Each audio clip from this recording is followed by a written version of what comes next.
The desert wind carries the scent of dust and memory, whispering through the remnants of a crusader camp where banners once flew and prayers once echoed.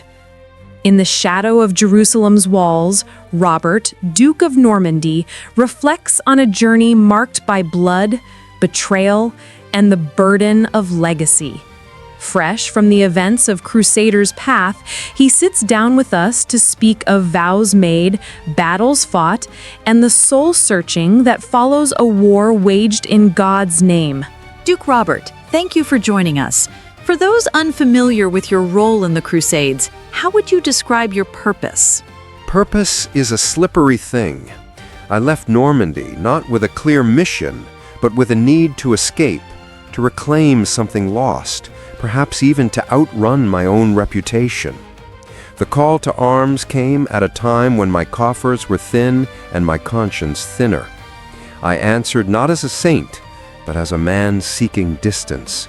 Whether I found redemption or simply distraction is for history to decide. You've been described as both a noble leader and a man of indulgence. How do you reconcile those sides of yourself? I don't. I live with them.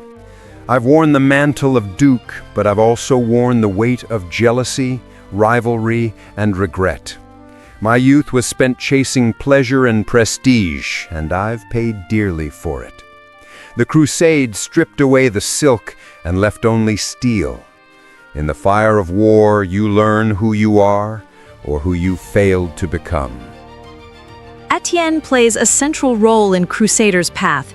How did your relationship with him evolve?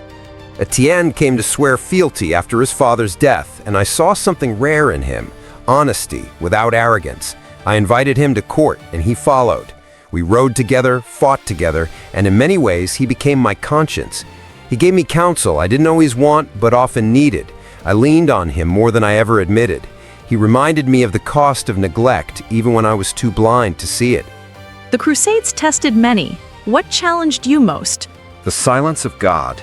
We marched under banners of faith, yet the answers came in blood and betrayal.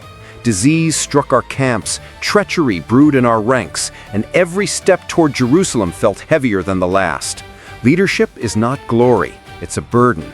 And in war, that burden grows with every soul lost. What do you believe the Crusades accomplished?